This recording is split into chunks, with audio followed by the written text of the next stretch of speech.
The scent of lilies, usually a comforting aroma in our home, felt cloying tonight.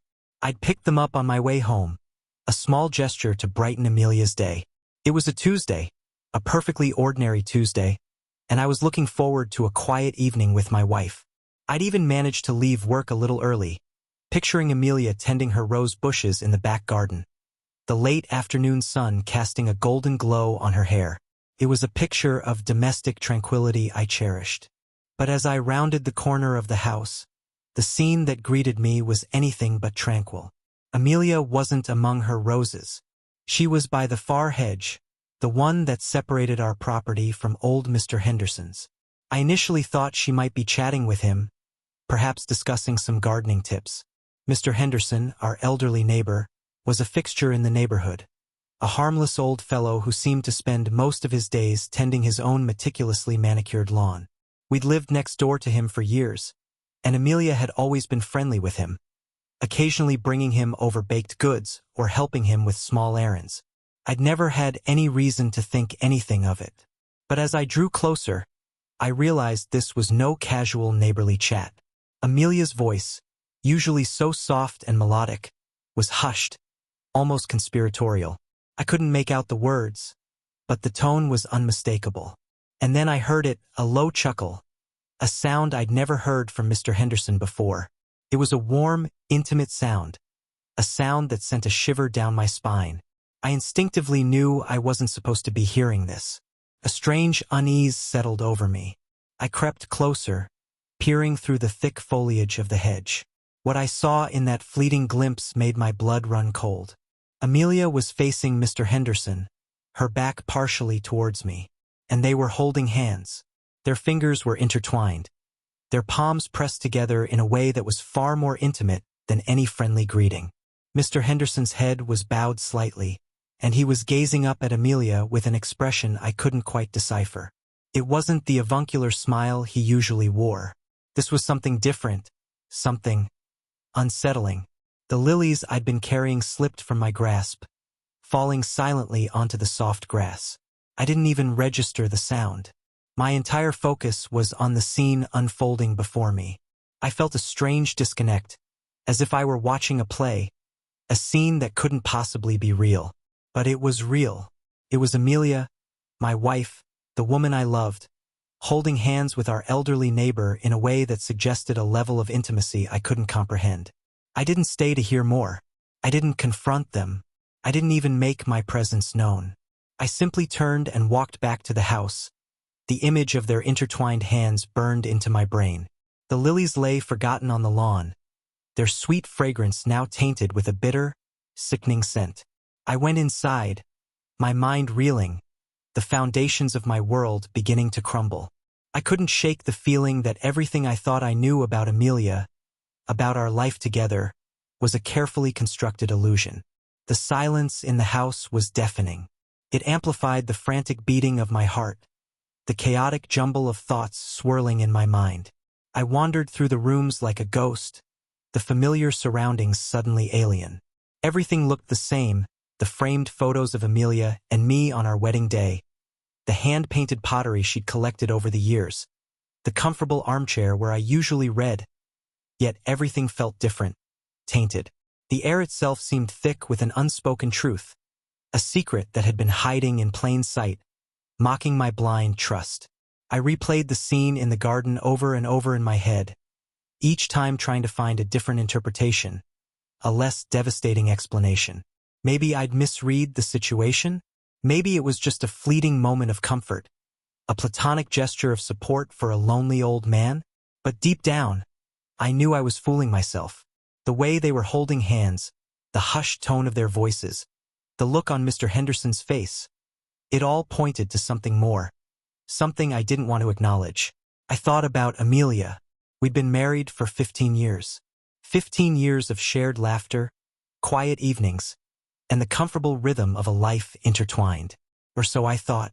Had our relationship been a sham all along?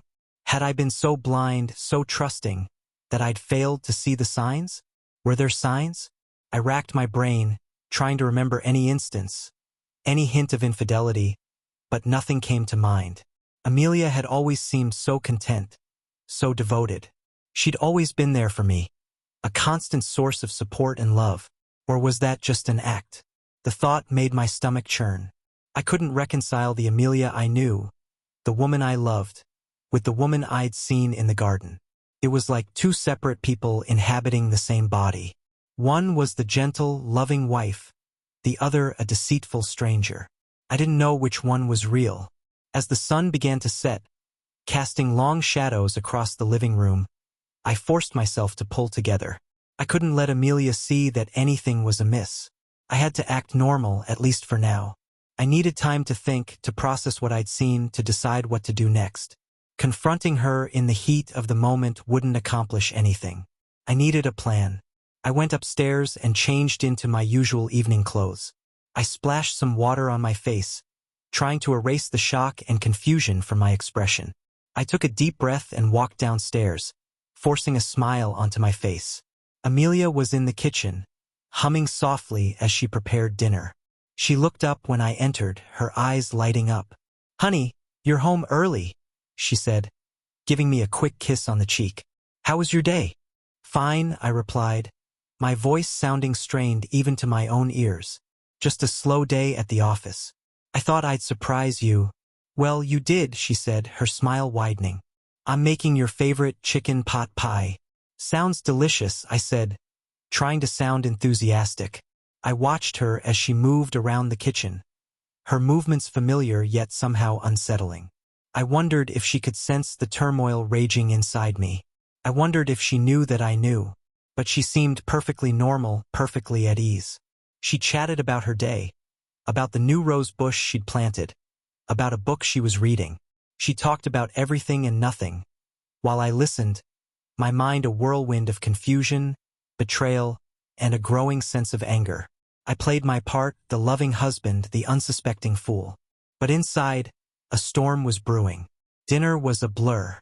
I mechanically chewed the food, the flavors registering faintly on my tongue.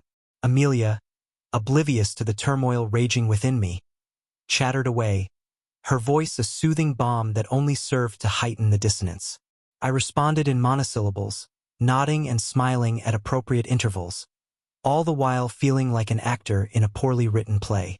Every time she touched me, a casual brush of her hand against mine, a playful nudge with her elbow, it sent a jolt of revulsion through me.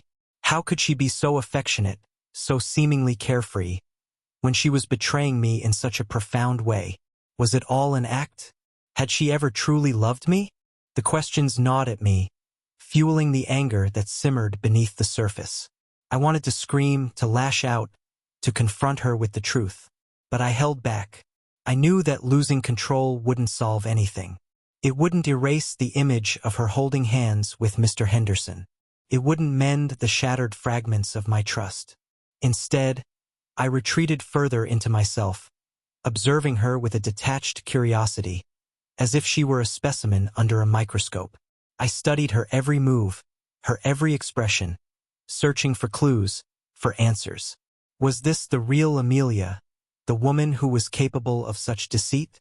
Or was there another Amelia hidden beneath the surface, the woman I thought I knew, the woman I loved? As the evening wore on, the tension in the house became almost unbearable. I excused myself early, pleading a headache. Amelia, ever the concerned wife, offered to bring me some tea and aspirin. I declined, wanting nothing more than to be alone with my thoughts. I lay in bed, staring at the ceiling, the darkness amplifying the turmoil within me. Sleep was impossible. My mind raced, replaying the events of the day, analyzing every detail, every nuance.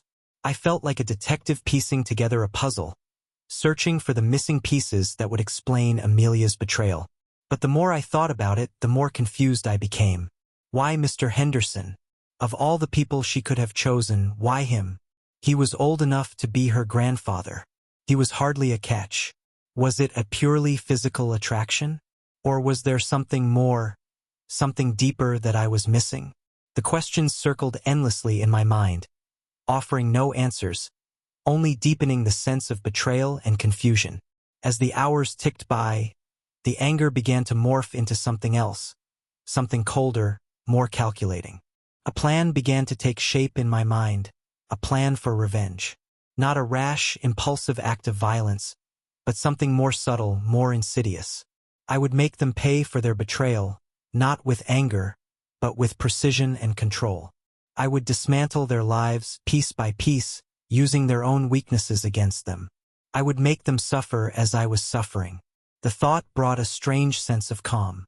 It was a dark, twisted kind of calm, but it was a welcome respite from the chaos that had been raging within me. I closed my eyes, the image of Amelia and Mr. Henderson fading into the background, replaced by a new vision, a vision of retribution. The days that followed were a surreal blur. I went through the motions of my life, going to work, eating meals, interacting with Amelia, all the while feeling like an imposter. I wore a mask of normalcy, a carefully constructed facade that hid the turmoil brewing within. Amelia, seemingly unaware of my inner torment, continued her charade, her affection a constant reminder of her betrayal. I began to observe her with a newfound intensity, noticing details I had previously overlooked. The way her eyes lingered a little too long on the mailman, the flirtatious lilt in her voice when she spoke to the cashier at the grocery store, the way she preened in front of the mirror, her insecurities about aging becoming more apparent. Each observation fueled my anger, solidifying my resolve. I started spending my evenings researching Mr. Henderson. I delved into his past, scouring online records, newspaper archives, and even old yearbooks.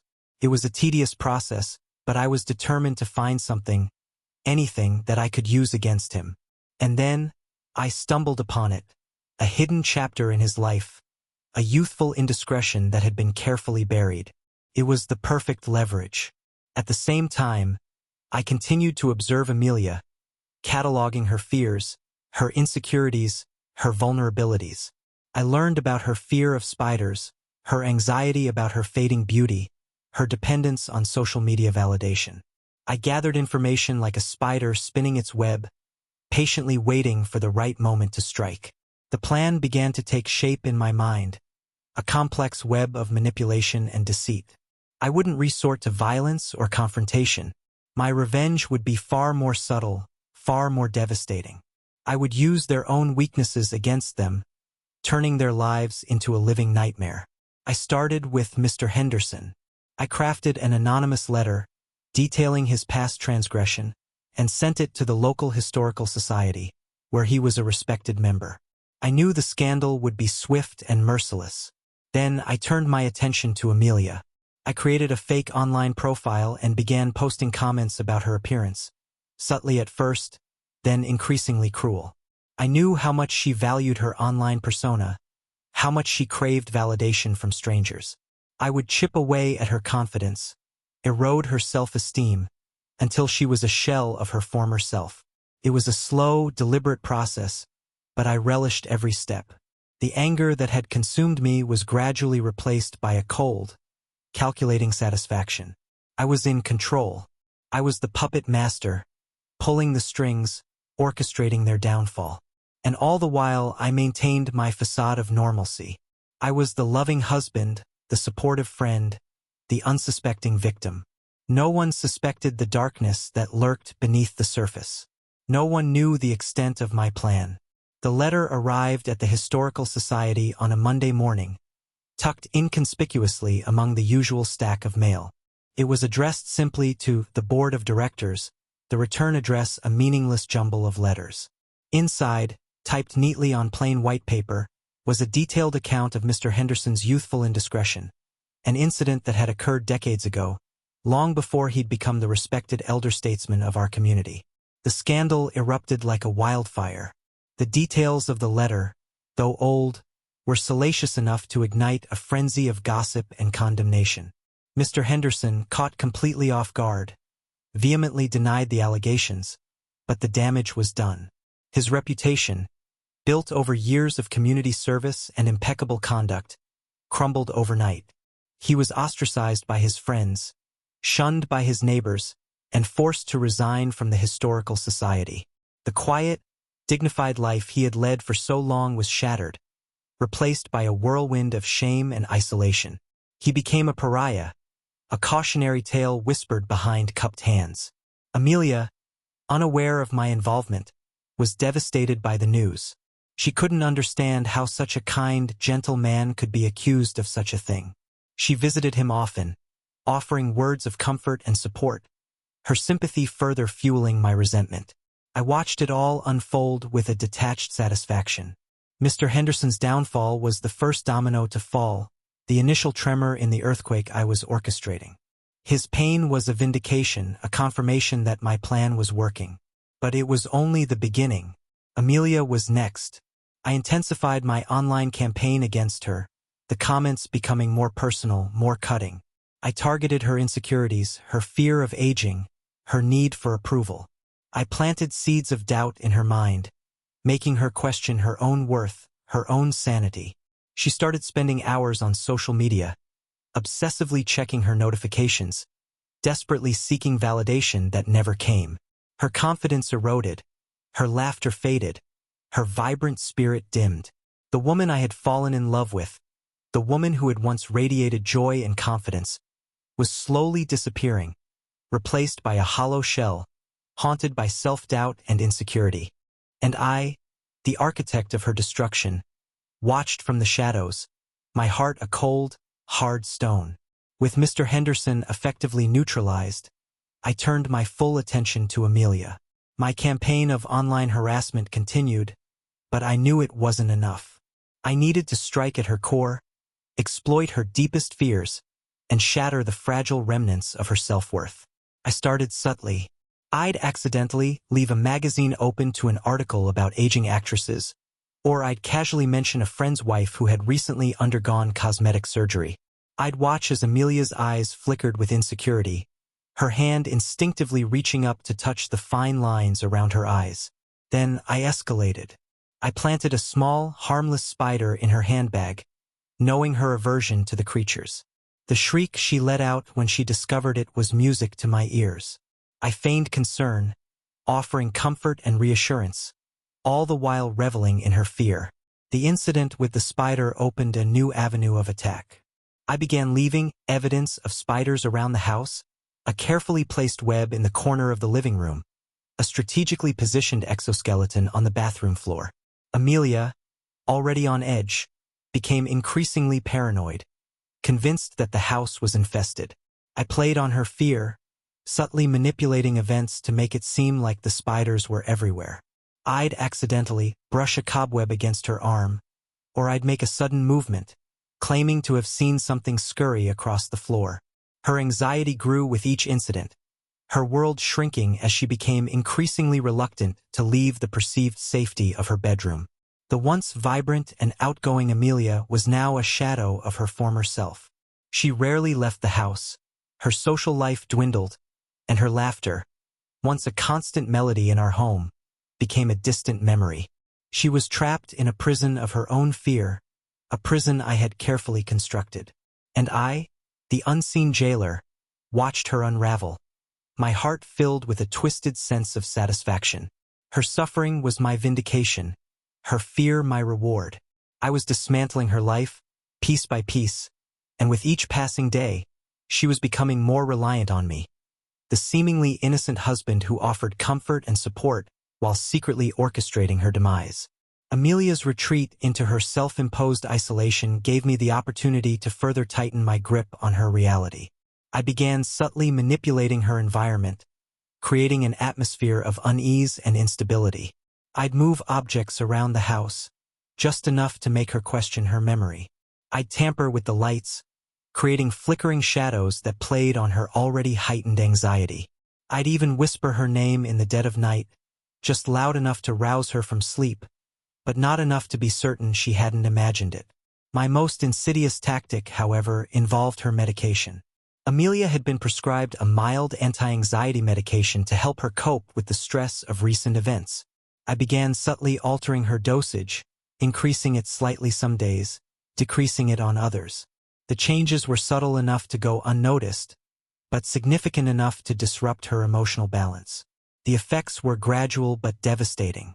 Amelia's moods became erratic, swinging from periods of intense anxiety to bouts of tearful depression. She became withdrawn and suspicious, convinced that people were talking about her, plotting against her. Her once sharp mind grew clouded, her thoughts fragmented and disjointed. I played the role of the concerned husband to perfection, offering unwavering support and understanding. I listened patiently to her rambling fears, offering words of comfort and reassurance. I encouraged her to seek professional help, knowing that her increasingly erratic behavior would only confirm the image I was creating, the image of a woman on the verge of a mental breakdown. All the while, I continued to feed her paranoia.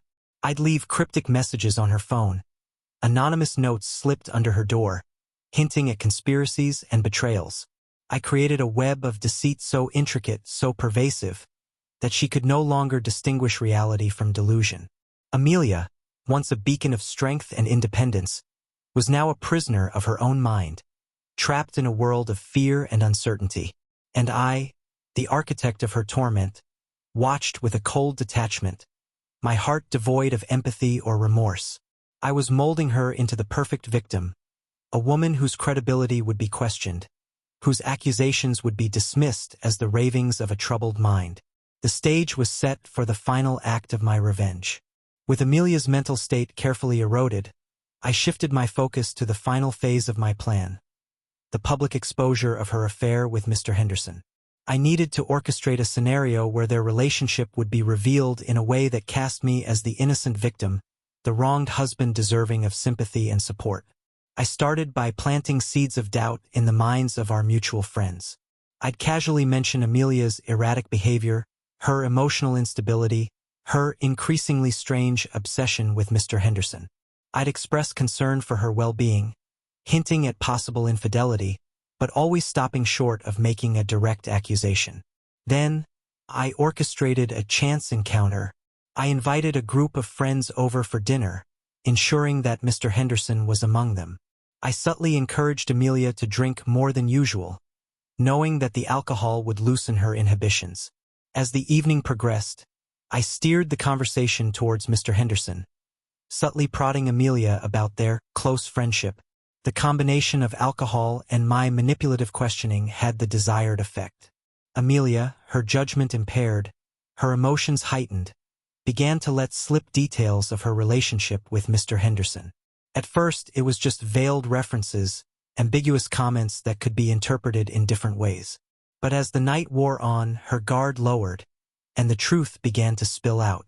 She spoke of their shared interests, their intimate conversations, their secret meetings. She even hinted at a physical relationship, her words slurred but unmistakable. Our friends, initially shocked into silence, exchanged knowing glances. The seeds of doubt I had planted had taken root, and now they were bearing fruit. I watched it all unfold with a detached satisfaction, my heart a block of ice. Amelia, oblivious to the trap I had set, continued her unwitting confession, her words condemning her in the eyes of our friends. By the end of the evening, the truth was out. The affair was no longer a suspicion, but a confirmed reality. I played the role of the devastated husband to perfection, my voice trembling with hurt and disbelief. I expressed my disappointment, my betrayal, my confusion. I garnered their sympathy, their support, their condemnation of Amelia's actions. I was the victim, the wronged party, the one deserving of compassion. And Amelia, the once beloved wife, the object of my affection, was now the villain, the betrayer, the outcast. Her reputation was in tatters, her social circle shattered, her life irrevocably altered. The final act of my revenge was complete. The aftermath of the dinner party was swift and brutal. Word of Amelia's affair spread like wildfire through our social circle. Friends and acquaintances who had once been warm and welcoming now turned their backs, their whispers following her like a shadow. The invitations stopped coming. The phone calls ceased. The once vibrant social life she enjoyed evaporated into thin air. Amelia, already reeling from the effects of my psychological manipulation, was completely unprepared for the social ostracization that followed. She became a recluse, retreating further into the confines of our home, her only companions the anxieties and fears I had so carefully cultivated. The online harassment continued, the anonymous comments now laced with a venomous glee, mocking her downfall, reminding her of her isolation. Her mental state deteriorated rapidly. The paranoia intensified. The delusions grew more elaborate. The line between reality and fantasy blurred beyond recognition. She saw conspiracies everywhere, convinced that people were watching her, plotting against her, whispering about her behind her back. She started talking to herself, her conversations a disjointed mix of fear, anger, and confusion. I maintained my facade of concern, offering empty words of comfort, urging her to seek professional help. But my actions belied my words. I subtly sabotaged her attempts to get help, canceling appointments, misplacing medication, creating obstacles at every turn. I wanted her to remain trapped in her mental prison, a prisoner of her own making, a testament to the effectiveness of my revenge. The once vibrant and confident Amelia was now a shell of her former self, a ghost haunting the halls of our home. Her laughter, once a source of joy, was now a distant memory, replaced by the hollow echo of her despair. Her beauty, once a source of pride, was now masked by the ravages of stress and anxiety. Her spirit, once indomitable, was now broken, crushed under the weight of my carefully orchestrated revenge. And I, the architect of her destruction, watched with a cold satisfaction, my heart devoid of pity or remorse. I had taken everything from her friends, her reputation, her sanity, her very sense of self. She was a hollow shell, a puppet dancing to the tune of my manipulation, a living monument to my twisted sense of justice. The house was eerily quiet.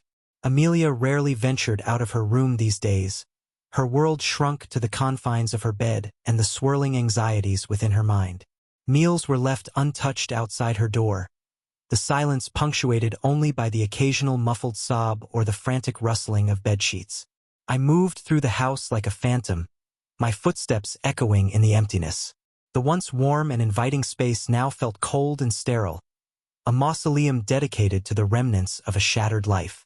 The photographs of Amelia and me, once cherished reminders of our shared past, now mocked me with their hollow smiles and staged happiness. I found myself drawn to her room, a morbid fascination compelling me to observe the wreckage I had wrought. I'd stand outside her door, listening to the sounds of her distress, a perverse sense of satisfaction mingling with a flicker of guilt I quickly suppressed. One afternoon, I couldn't resist the urge to enter. I cautiously opened the door, the hinges creaking in the oppressive silence. Amelia was huddled in bed, her back to me, her body trembling. The curtains were drawn, casting the room in a perpetual twilight. Empty pill bottles littered the nightstand, a testament to her desperate attempts to find solace in medication. I approached the bed, my footsteps muffled by the thick carpet. I reached out and gently touched her shoulder. She flinched at my touch, her body convulsing with fear. "Amelia," I whispered, my voice a grotesque parody of concern. "It's me, Mark." She turned slowly, her eyes wide with terror. The once vibrant spark in their depths was extinguished, replaced by a dull, vacant stare. Her face was gaunt, her skin pale and drawn, her hair matted and unkempt. She looked like a ghost, a specter haunting the ruins of her own life. "Mark," she whispered, her voice hoarse and trembling. "Is it really you?" "Of course it's me," I said, forcing a smile. "Who else would it be?" She stared at me for a long moment, her eyes searching mine, as if trying to penetrate the mask I wore. Then, a flicker of recognition crossed her face, followed by a wave of fear. "You," she whispered, her voice filled with accusation. "It's all your fault." "My fault?" I feigned surprise. "What are you talking about?" "You did this to me," she said, her voice rising in panic. "You destroyed me."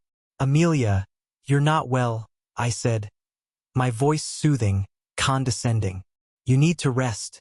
"I'm not crazy," she screamed, her voice cracking with desperation.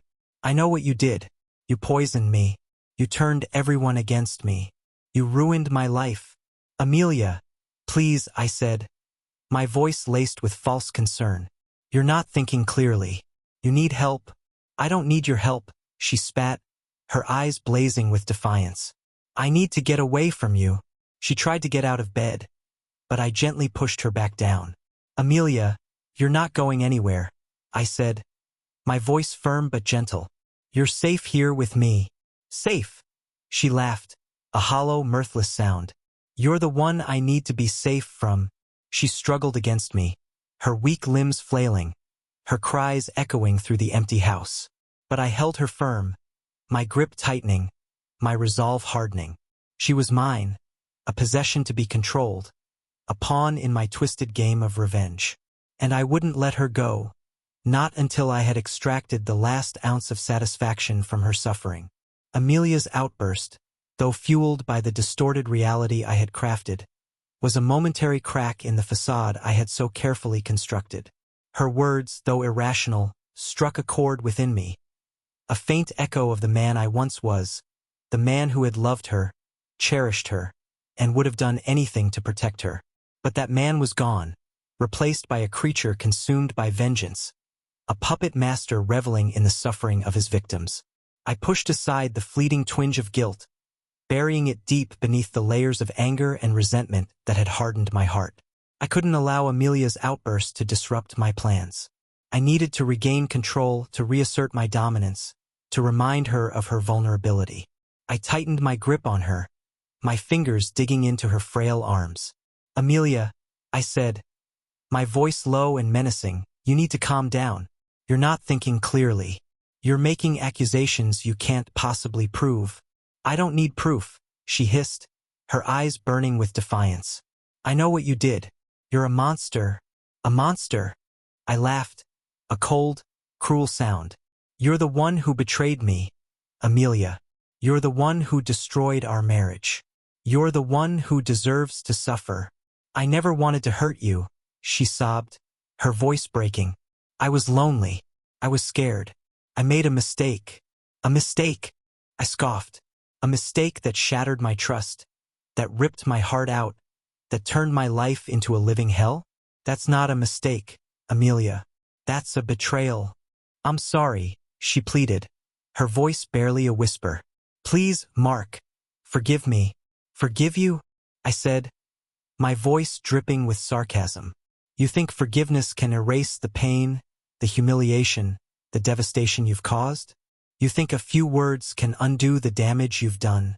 I know I don't deserve your forgiveness, she said, her voice choked with tears. But please, Mark, have mercy. I'm begging you. Mercy? I laughed, a harsh, grating sound. You don't deserve mercy, Amelia. You deserve to suffer. And you will suffer. You will suffer for the rest of your life. I released my grip on her, stepping back from the bed. She cowered beneath the covers, her body trembling, her eyes wide with fear. I looked down at her, my heart filled with a cold, triumphant satisfaction. She was broken, defeated, a prisoner of her own tormented mind. And I, the architect of her destruction, had won.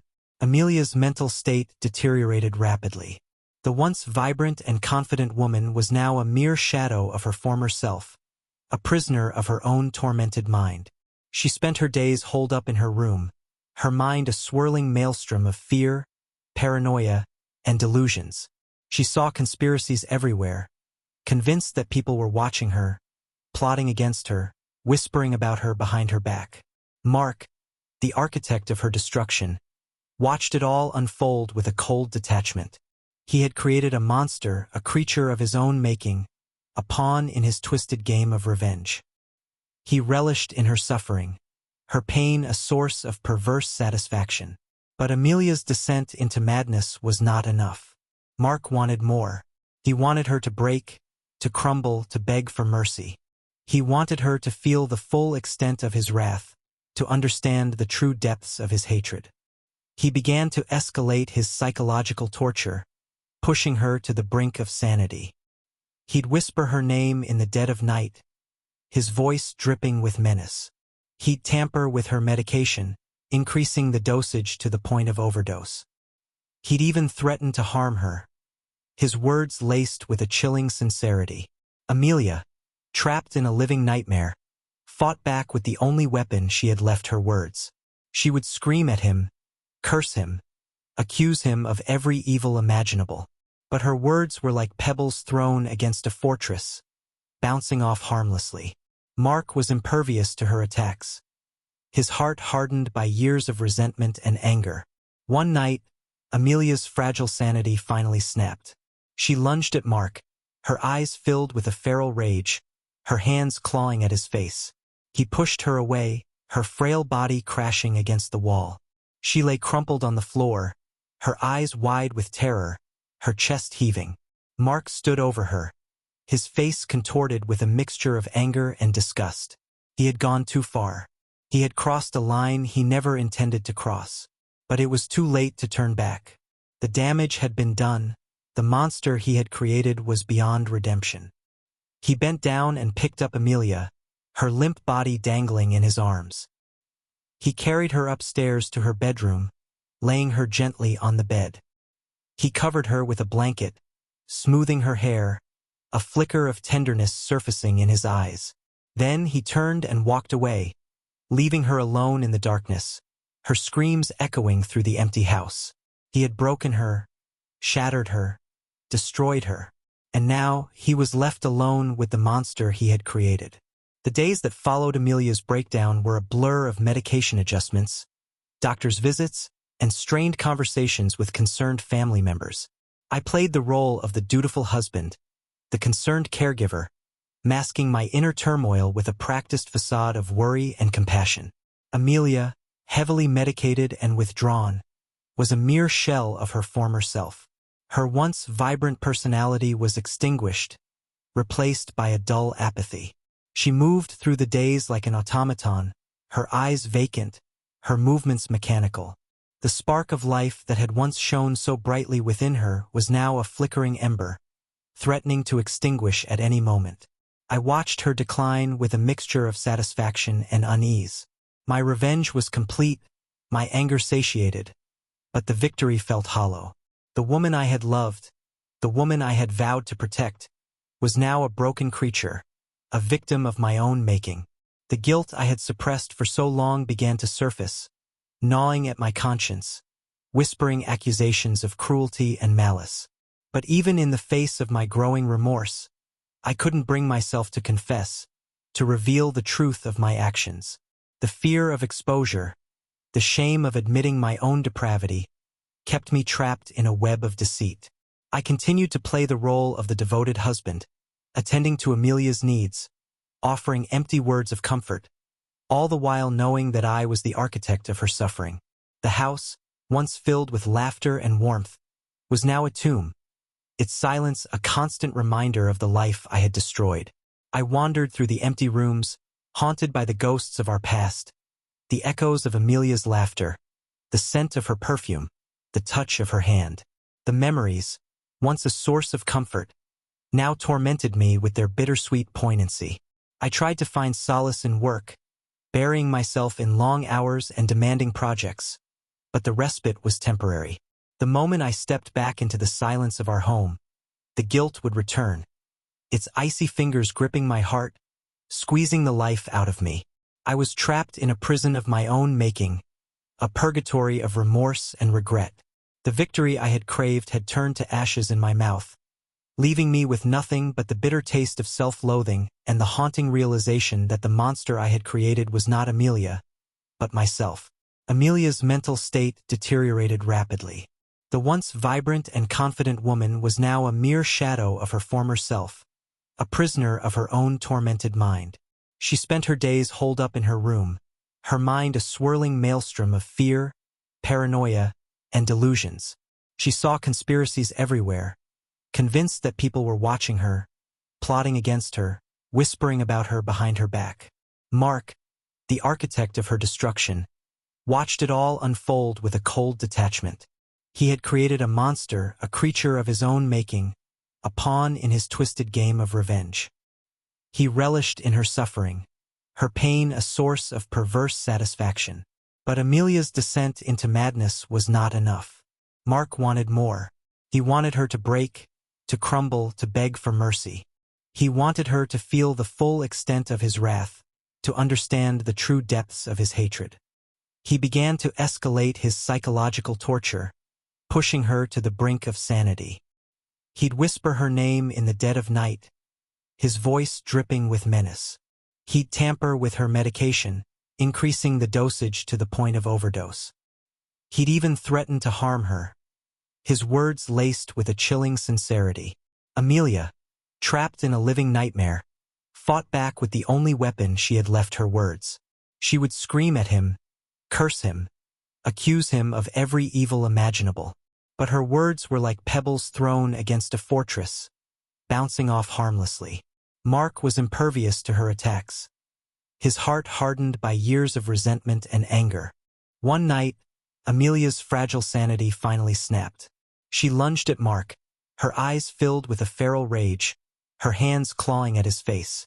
He pushed her away, her frail body crashing against the wall.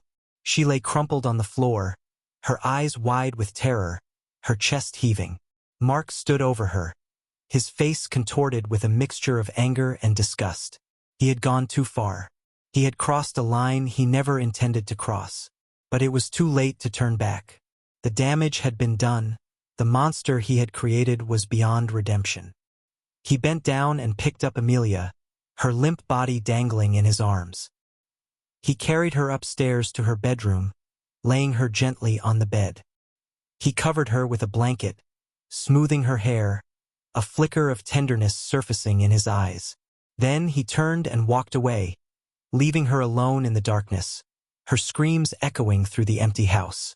He had broken her, shattered her, destroyed her, and now he was left alone with the monster he had created.